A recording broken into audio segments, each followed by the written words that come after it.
जब एक ही संख्या को कई बार गुणा करना होता है तब इसे लिखने में हमें असुविधा होती है। इसे हम घातांक की सहायता से छोटे रूप में लिख सकते हैं। जैसे कि 2 को हमको 10 बार गुणा करना हो तो देखिए ये लिखने में कितना लंबा है। इसे हम घातांक की सहायता से लिख सकते हैं 2 के घात 10। देखें तो इतनी लंबी लाइन जो है एक छोटे से पद में सिमट गया है ना। यहाँ पर 2 को हम बोलेंगे आधार संख्या और 10 को बोलेंगे घातांक। घातांक में हम उतना ही संख्या लिखते हैं जितनी बार हमको आधार संख्या को गुणा करना होता है। जैसे यहाँ 2 को 10 बार गुणा करना था तो 2 के घातांक में हमने क्या लिखा 10। नियम 1, यदि घातांक वाली 2 संख्याएं आपस में गुणा हैं और दोनों आधार संख्या समान है तो हम ऐसी स्थिति में क्या करेंगे, आधार संख्या लिखेंगे और दोनों घातांकों को जोड़कर लिखेंगे।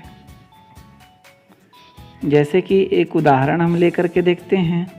यदि हमारे पास हो 5 का घात 3 गुणा 5 का घात 4। यहाँ पे हम देख रहे हैं दोनों में आधार संख्या क्या है, 5 है, समान है ना। तो हम लिखेंगे 1 थे 5 और दोनों घातों को जोड़ेंगे 3 धन 4 तो क्या हो गया 5 का घात 7। दूसरा नियम, एक घातांक वाली संख्या है a का घात m और इनका भी घात है n। तो हम क्या करेंगे, आधार संख्या लिखेंगे और दोनों घातों को गुणा कर देंगे। ठीक है, उदाहरण के रूप में हम एक संख्या ले लेते हैं। जैसे कि 5 का घात 3 और इनका भी घात दिया हुआ है 2 तो हम लिखेंगे 5 3 गुणा 2। 5 के घात में 3 गुणा 2 हमको लेना है तो हो गया 5 का घात 3 दूना 6। ठीक है। तीसरा नियम, 2 संख्याएं गुणा हैं a और b, दोनों का ही घात है m। तो हम क्या करेंगे, a का भी घात m लिखेंगे और b का भी घात m, ऐसा हम लिख सकते हैं। ठीक है, जैसे कि एक उदाहरण ले लें तो मान लीजिए कि 3 गुणा है 4 से, इन दोनों का ही घात है 5 तो हम लिख सकते हैं 3 का भी घात 5 गुणा 4 का भी घात 5। नियम 4, यदि a का घात m बटे a का घात n हो, ठीक है ना, अंश और हर दोनों में आधार संख्या समान हो तो हमको आधार संख्या को लिखना है और ऊपर वाली घात में से नीचे वाली घात को घटाना है। उदाहरण के रूप में हम ले लें 5 का घात 7 बटे 5 का घात 3 तो हम क्या लिखेंगे, इसको 1 थे 5 लिखना है और ऊपर वाली घात यानी कि 7 में से नीचे वाली घात यानी 3 को घटाना है तो हो जाएगा 5 का घात 7 में से 3 घटेगा तो 4। नियम 5, a का घात 0 है तो इसका मान होगा 1। ठीक है, किसी भी संख्या का घात 0 हो तो उसका मान 1 होता है।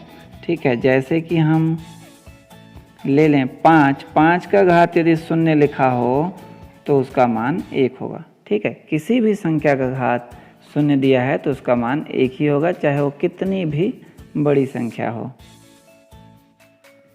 नियम 6, 1 बटे a का घात -m। ठीक है, हम देख रहे हैं कि 1 बटे a का घात ऋण m है, ये अभी हर में है, इसको हम अंश में ले जाएं। ठीक है, तो इसका घात हो जाएगा धनात्मक, a का घात m हो जाएगा। या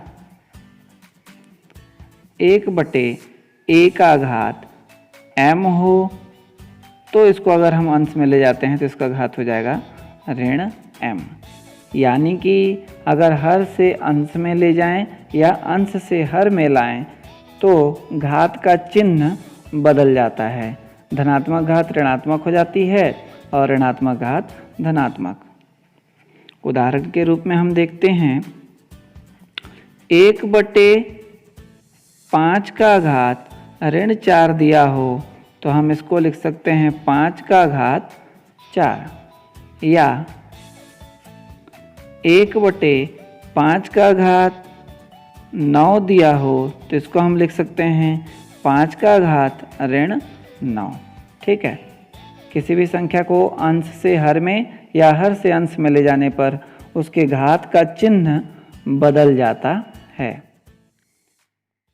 अब मैं आप लोगों को प्रश्नावली 6.1 के कुछ प्रश्नों को हल करके बताता हूँ। प्रश्न नंबर 1 है, निम्नलिखित को घातीय संकेतन में लिखिए। इसमें से पहला नंबर दिया हुआ है 3 गुणा 3 गुणा 3 गुणा 3 गुणा 3। 3 जो है 5 बार गुणा है, तो इसको हम घातीय संकेतन में कैसे लिख सकते हैं? 3 का घात 5। ठीक है, 3 बार बार गुणा है तो 3 लिखेंगे और उसकी घात में कितने लिखेंगे? जितनी बार ये गुणा है, तो 5 बार गुणा है तो 3 का घात 5 हमको लिखना है। इसी तरीके से बाकी भी आप लोगों को बनाना है। प्रश्न 2 है, निम्नलिखित को गुणनखंडों में तोड़कर घातीय रूप में लिखिए। तो इसमें से पहला हम ले लेते हैं, क्या दिया हुआ है? 15 के घात 4। तो 15 को पहले गुणनखंडों में तोड़ना है। ठीक है, तो 15 के अभाज्य गुणनखंड होते हैं 3 और 5। 3 को 5 से गुणा करने पे आता है 15। तो हम लिख सकते हैं 15 का घात 4 बराबर कोष्टक में 3 गुणा 5 और पूरे का घात 4।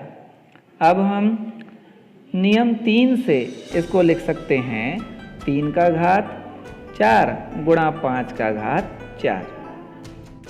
प्रश्न 3 है, निम्नलिखित को सिद्ध कीजिए। इसमें से दूसरा प्रश्न ले लेते हैं जो कि है 30 के घात 5 बराबर 2 के घात 5 गुणा 3 के घात 5 गुणा 5 के घात 5। तो हम बाएं पक्ष को लेते हैं 30 के घात 5। इसको हल करते हुए हमको दाहिना पक्ष लाना है। तो प्रश्न 2 को अभी हमने बनाया है, उसी तरीके से इसको भी बनाते हैं। 30 के गुणनखंड होंगे 2, 3 और 5। तो हम लिखेंगे 30 के घात 5 बराबर 2 गुणा 3 गुणा 5 कोष्टक में और पूरे का घात 5। नियम 3 से हम इनको लिख सकते हैं 2 का घात 5 गुणा 3 का घात 5 गुणा 5 का घात 5, और यही हमारा दाहिना पक्ष है। तो बायां पक्ष लेके हल किए, दाहिना पक्ष आ गया, तो सिद्ध हो गया कि दोनों बराबर हैं। प्रश्न 4 है, निम्नलिखित को नियम 3 का उपयोग कर घातांक के रूप में लिखिए। पहला ही प्रश्न ले लेते हैं 6 का घात 8 गुणा 7 का घात 8। तो नियम 3 से इसको हल करना है। तो क्या करेंगे? घात को छोड़ दीजिए, बाकी जो भी संख्याएं हैं उसको कोष्टक में लिख लीजिए। तो 6 गुणा 7 इसको कोष्टक में लिख लेना है। अब कोष्टक के बाहर घात को लिख लीजिए। तो 6 गुणा 7 पूरे का घात हो गया 8।